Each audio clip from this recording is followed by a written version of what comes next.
about Aṣọ Ọlọ. Aṣọ Ọlọ is most commonly associated with Ogboni lodges and some traditional title holders in some part of Yoruba land. However, it is important not to say it belongs exclusively to Ogboni lodges, because historically it is worn widely by the royalties, warriors, hunters, and some wealthy families before its widely used or everyday use declined.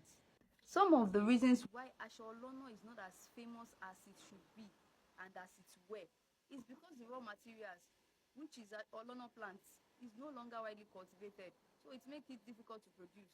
Then you see these our lace, Ankara, and so many machine-made fabrics, imported fabrics, have gradually replaced it because it's even easier to access.